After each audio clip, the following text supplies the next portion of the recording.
Hello and welcome back to the weekly roundup. This is where Ben gives us the recap of the week, things in the news, and what lies for next week. Hi, Ben. I can hear you. Can you hear me? Yeah, no problem. Okay, You yes, can hear me okay? Yes, yes, yeah. yes, I can. It's That's good. been an eventful week. It certainly has. Yeah, Yeah. let's start off with the inflation numbers that came in this week. Those surpassed Okay. anticipated levels. Any thoughts on this and what are the implications for the BOC?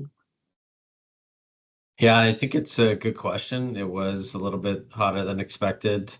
I was quite surprised because 12 months ago the numbers for May were quite aggressive, so I was surprised that these were so strong.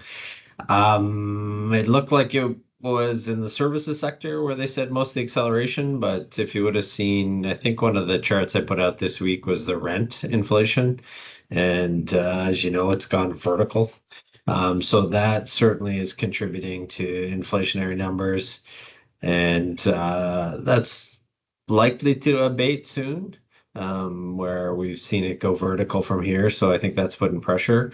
But what does it do to the July rate decision?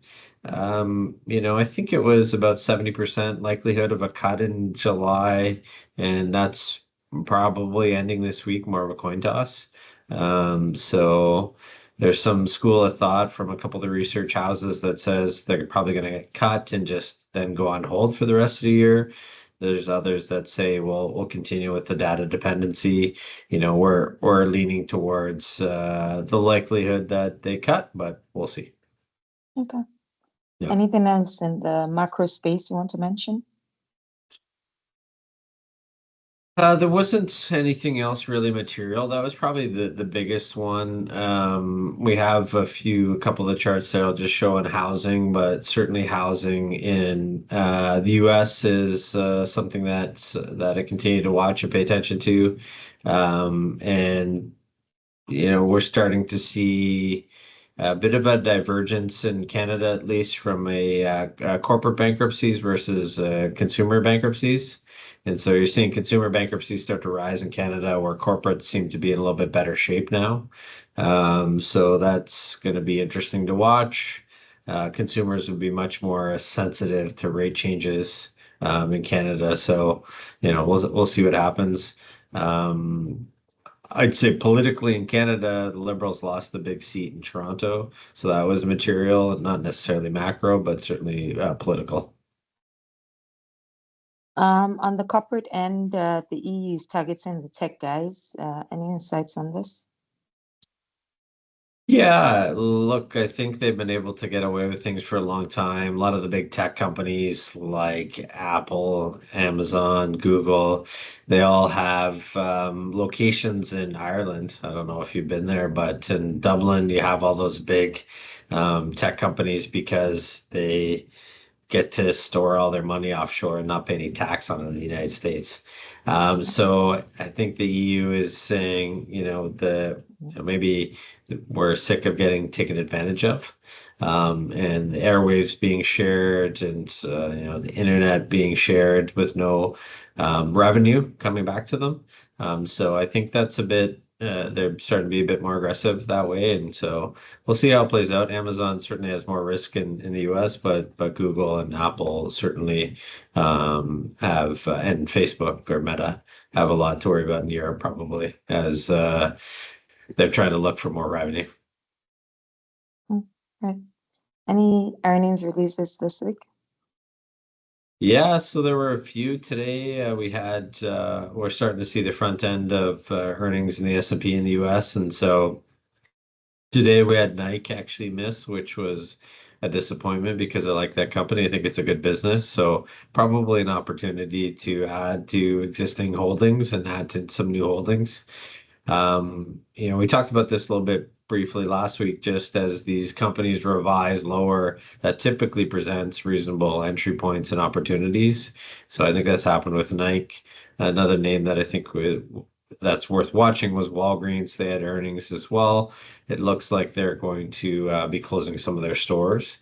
Their pharmaceutical side of their business is doing quite well, but the individual retail, like shopping store, is has been struggling. So those two are pretty notable when I'm looking at what the U.S. consumer is doing.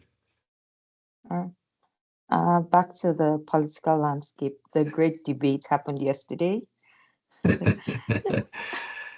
Any shift in sentiments? What are your thoughts?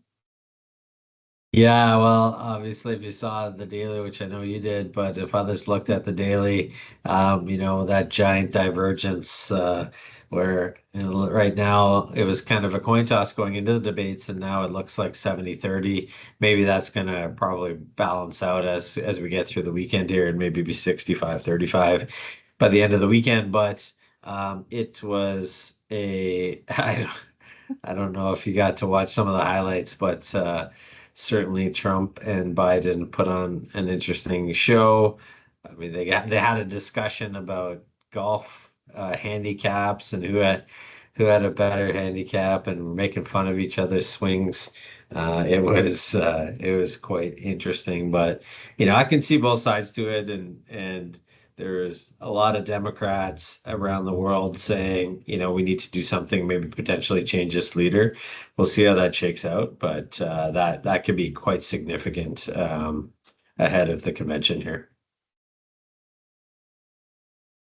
Did we make any changes in the portfolios this week?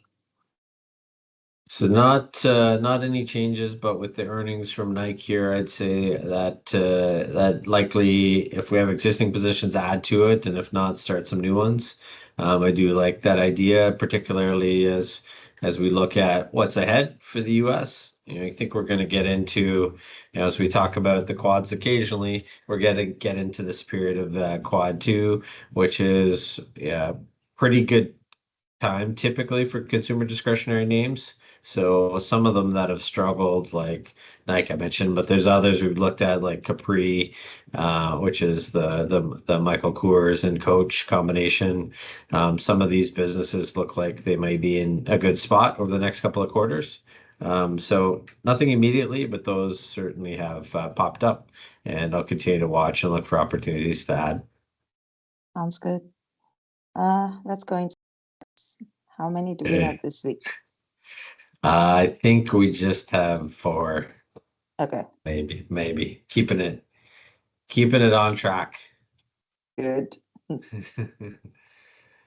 So this was one I mentioned briefly in our outset, just talking about pending home sales in the US. So if you follow David Rosenberg, he puts out some pretty great charts. This was one that caught my attention, which is pending home sales. This is a material impact on the US economy. We're seeing these reach levels of actually they surpassed the COVID lows for pending home sales.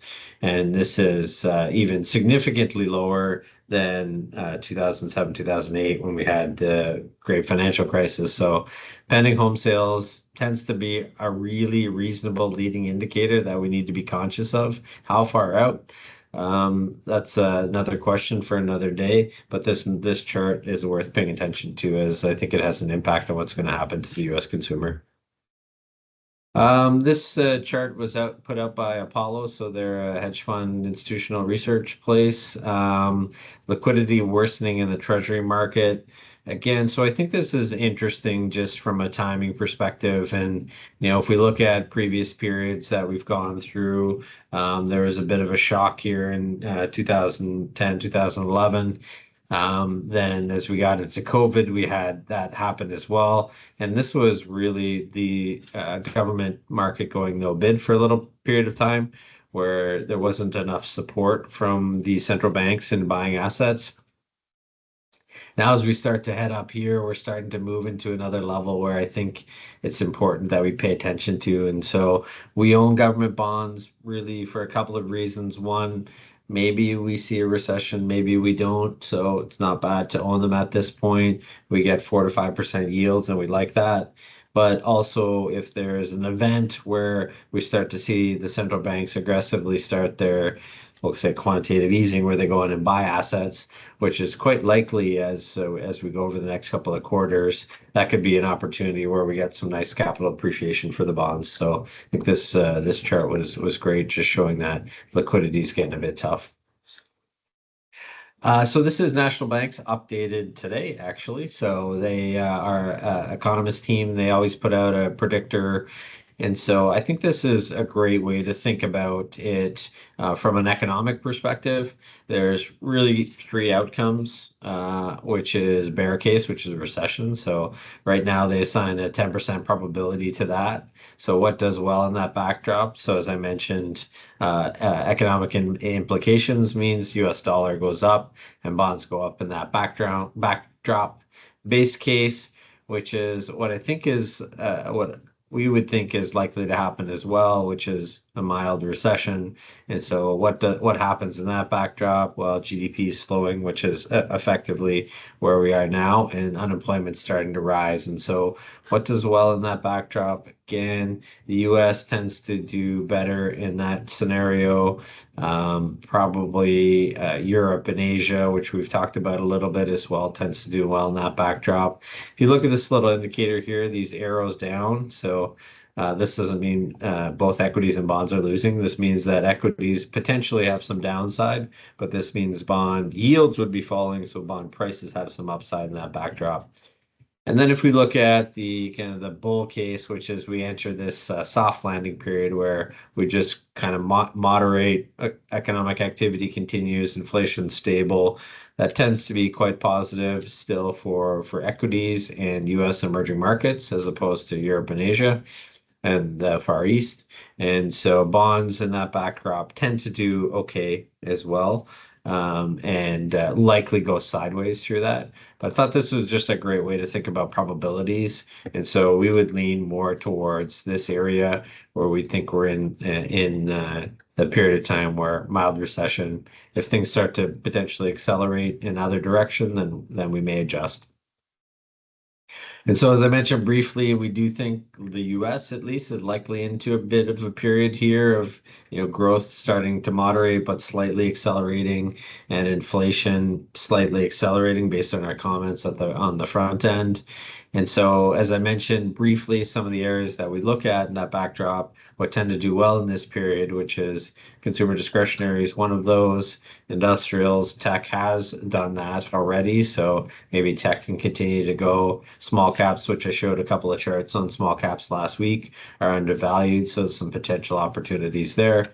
The areas that tend to struggle in that backdrop would be telecoms, utilities, REITs, those types of things. So, as we start to enter the back half of this year, these are some of the things that would be playing into our investment thinking at this point.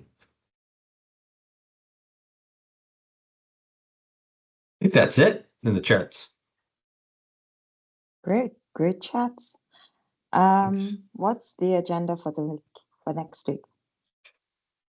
Well, we got a pretty quiet week. So Monday is a holiday in Canada, bond desks in the Canadian market. Well, that's good. The Canadian bond market closed at 1 o'clock today, so certainly have a quiet period there. And then on Thursday would be U.S. markets closed for the 4th of July. So we're going to have a pretty quiet week. I wouldn't expect too much to happen market wise, so not too much there. And we continue to watch as we head into later in July. Should get an update on Tuesday just around probabilities for rate cuts, which will go out in the daily.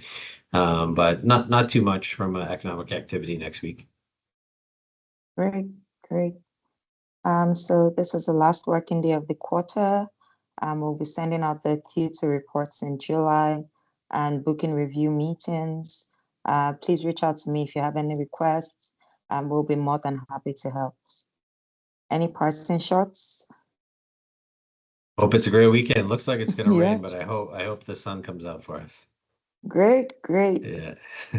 Okay, it's a wrap. Have a great Canada Day weekend, everyone. See you next week. Sounds good. Thanks. Take care, everybody. Bye. Bye.